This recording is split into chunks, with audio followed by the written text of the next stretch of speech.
공장에서 사람이 사라지기 시작했습니다. 아직 뉴스에 나오지 않았을 뿐 이미 현장에서는 계산이 끝났거든요.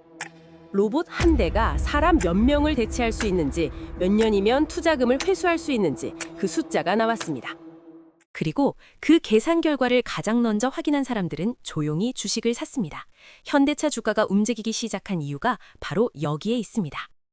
무대 위로 걸어 나온 로봇 하나는 자동차 산업을 소개한 게 아니었습니다. 그 순간 바뀐 건 차 만드는 방식이 아니라 전 세계 제조업의 기준이었습니다. 이건 사람 대신 로봇을 쓰겠다는 선언이 아니었습니다.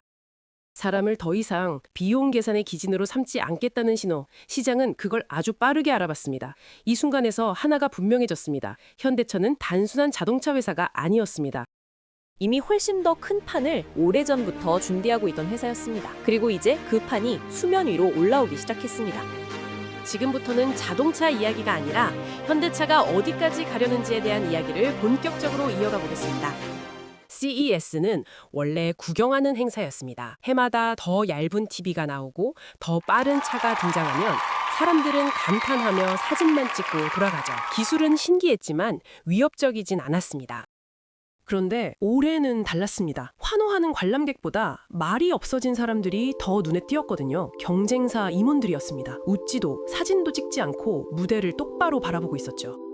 이유는 단순합니다. 전시물이 아니라 경쟁자가 걸어 나왔기 때문입니다. 로봇 하나가 무대 위로 올라오는 순간 CES는 더 이상 전시회가 아니었습니다. 그날부터 이 행사는 구경이 아니라 경고가 되었습니다. 구독과 좋아요가 이 영상을 계속 만들게 합니다. 아틀라스라는 이름의 이 로봇은 원래 유튜브 영상으로만 봤던 존재였습니다. 실험실에서 점프하고 공중제비 돌고 넘어져도 다시 일어나는 영상들 말이에요. 사람들은 말했습니다. 신기하긴 한데 현장에서 쓰기엔 아직 멀었다. 그런데 이번에 상황이 완전히 달라졌습니다. 실험실을 나왔거든요. 무대 위의 아틀라스는 흔들리지 않았습니다. 비틀거리지도 않았고 사람 흉내를 내려고 애쓰지도 않았습니다. 대신 가장 안정적인 방식으로 가장 효율적인 동작으로 아무 일 없다는 듯 그냥 일어났습니다. 이 장면을 두고 보스턴 다이내믹스의 엔지니어는 이렇게 설명했습니다. 아틀라스는 사람처럼 움직일 필요가 없습니다. 가장 안정적이고 가장 효율적인 방식이면 됩니다. 이 말의 의미는 분명합니다. 이 로봇은 사람을 흉내내는 단계가 아니라 사람을 기준에서 내려놓는 단계로 넘어갔다는 뜻입니다. 이 말이 왜 중요할까요? 사람을 닮으려고 애쓰는 로봇은 결국 사람을 이기지 못합니다. 그런데 사람과 다른 방식으로 움직이는 로봇은 사람이 절대 따라갈 수 없는 영역으로 가버립니다. 360도 회전하는 관절, 7.5피트까지 닿는 팔, 50kg을 가볍게 드는 힘. 이건 성능의 차이가 아니라 신체의 규칙 자체가 다른 존재라는 뜻입니다. 많은 사람들이 놓친 포인트가 하나 있습니다. 애틀라스는 인간을 닮지 않으려고 설계됐다는 점이에요. 얼굴은 있지만 표정은 없고 고개는 있지만 감정은 없습니다. 보스턴 다이내믹스는 이걸 의도적으로 한 거죠. 사람과 헷갈리는 순간 산업용 로봇은 위험해지기 때문입니다. 동료가 아니라 도구라는 걸 분명히 하려는 의도였습니다. 이 지점이 테슬라의 옵티머스와 완전히 갈리는 부분입니다.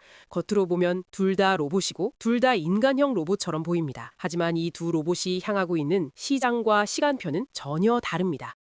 테슬라는 로봇을 미래의 가정용 파트너로 이야기합니다. 집안일을 돕고 노인을 케어하고 가족처럼 함께하는 로봇. 다시 말해 로봇이 사람의 삶 안으로 자연스럽게 들어오는 그림입니다.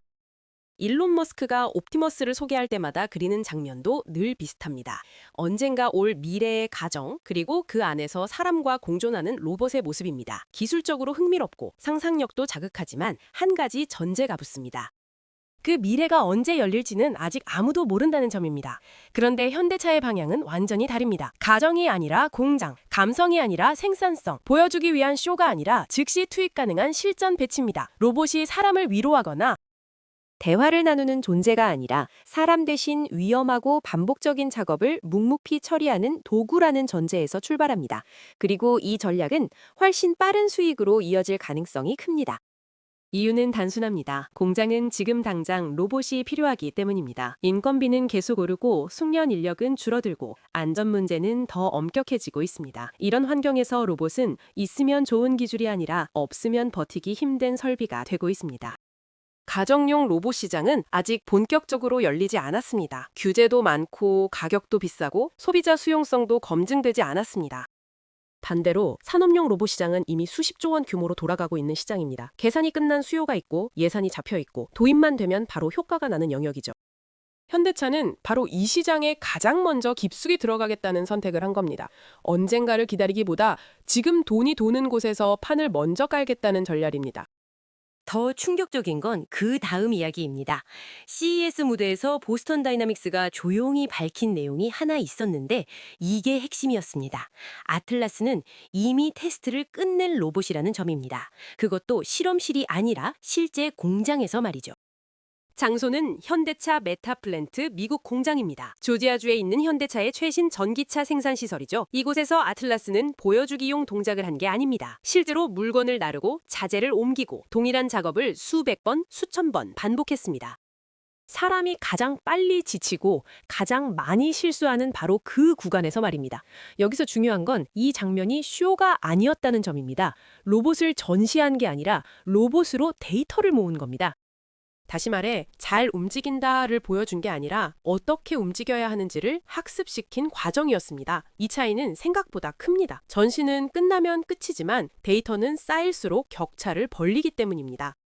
보스턴 다이나믹스는 이 구조를 이렇게 불렀습니다. 데이터 팩토리. 공장 하나가 로봇을 훈련시키는 학교가 되는 구조입니다. 한 대의 아틀라스가 현장에서 배운 동작은 클라우드를 통해 수백, 수천 대의 아틀라스에게 동시에 전달됩니다. 즉, 한 공장에서 쌓인 경험이 전 세계 공장의 로봇을 동시에 똑똑하게 만드는 구조가 이미 돌아가고 있다는 뜻입니다. 이게 가능해지면 어떤 일이 벌어질까요? 사람을 새로 뽑아서 교육하는 비용과 시간이 소프트웨어 업데이트 한 번으로 대체됩니다. 신입사원 교육에 보통 3개월에서 6개월이 걸리죠. 그런데 로봇은 밤사이에 새로운 기술을 배웁니다. 생산성의 개념 자체가 바뀌는 겁니다. 이제 아틀라스의 스펙을 조금 더 자세히 보겠습니다. 이 로봇은 56개의 자유도를 가지고 있습니다. 쉽게 말해 움직일 수 있는 관절의 개수인데 이 숫자는 사람의 관절 수를 훨씬 넘어섭니다. 더 중요한 건 대부분의 관절이 360도 회전이 가능하다는 점입니다.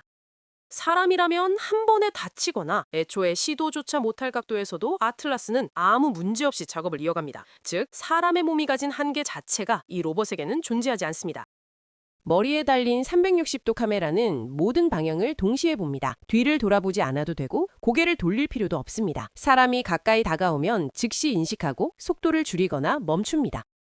이건 편의 기능이 아니라 산업 현장을 전제로 한 안전 설계입니다. 아틀라스는 작업 환경을 가리지 않습니다. 방수가 됩니다. 공장에서는 로봇을 물로 씻어야 하는 상황이 생각보다 자주 생깁니다.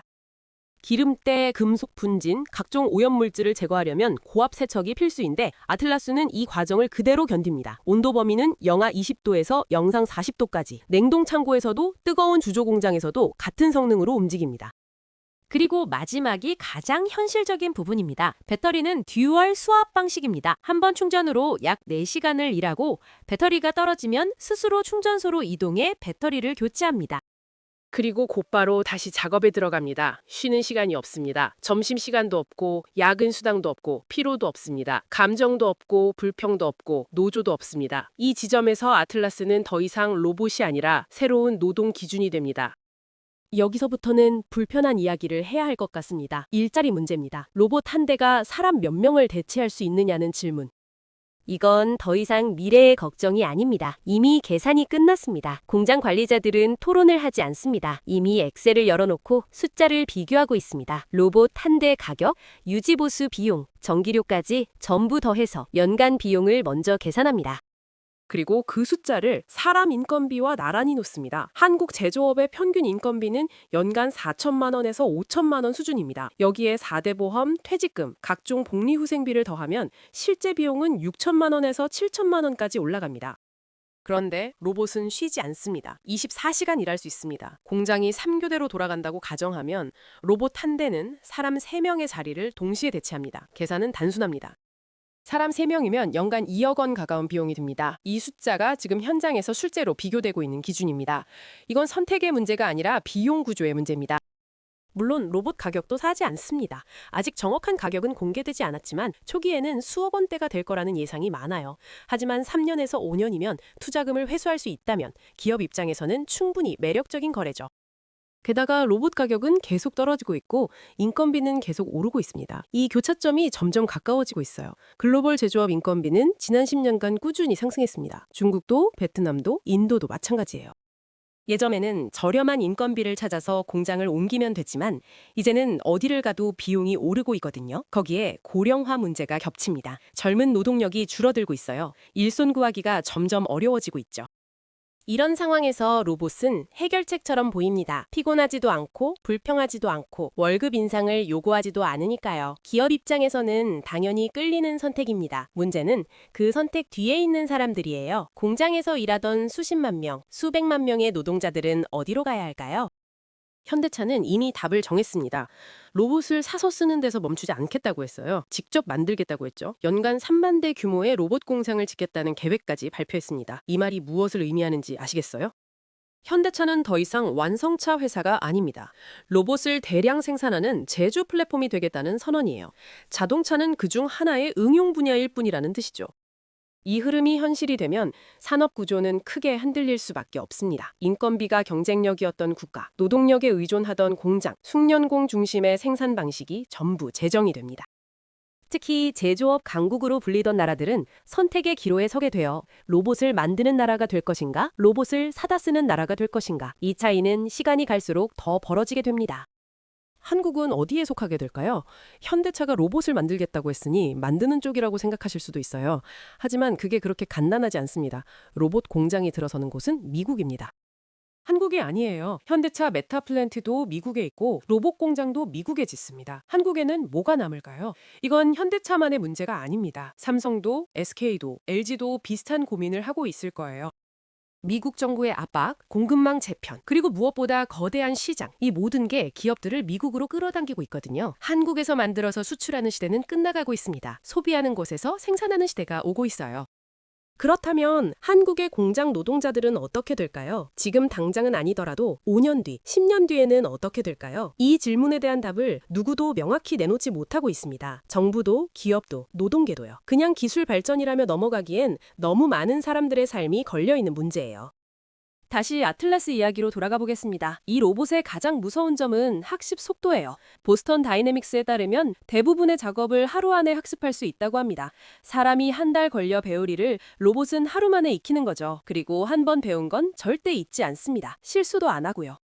더 무서운 건 지식 공유입니다. OBC라는 플랫폼을 통해서요. 한 대의 아틀라스가 배운 기술은 클라우드에 올라갑니다. 그러면 전 세계에 있는 모든 아틀라스가 그 기술을 동시에 사용할 수 있어요. 서울의 공장에서 배운 기술이 텍사스의 공장에서 5분 후에 쓰이는 거죠. 사람으로서는 절대 따라갈 수 없는 속도입니다. 2026년 생산 물량은 이미 전량 배정됐다고 합니다. 현대차 그룹과 아직 공개되지 않은 AI 파트너사가 전부 가져갔어요. 2027년부터 추가 고객을 받겠다고 했습니다. 이건 실험이 아니라 일정이에요. 계획표가 있다는 건 되돌릴 생각이 없다는 뜻이거든요. 현대차 주가가 오른 이유도 여기에 있습니다. 단기 실적 때문이 아니에요. 회사의 정체성이 바뀌고 있다는 신호를 시장이 먼저 읽은 겁니다. 자동차 판매량이 아니라 플랫폼 가치에 대한 평가가 시작된 거죠. 자동차 회사의 주가는 자동차 판매량으로 결정됩니다. 그런데 플랫폼 회사의 주가는 생태계의 크기로 결정돼요. 현대차가 후자가 된다면 지금 주가는 시작에 불과할 수도 있습니다. 물론 위험도 있습니다. 로봇 사업이 생각만큼 빠르게 성장하지 않을 수도 있어요. 기술적 문제가 생길 수도 있고 규제가 발목을 잡을 수도 있죠. 무엇보다 경쟁이 치열합니다. 테슬라의 옵티머스, 중국의 유니트리, 미국의 피규어 AI, 휴머노이드 로봇 시장에 뛰어드는 회사가 급격히 늘어나고 있거든요.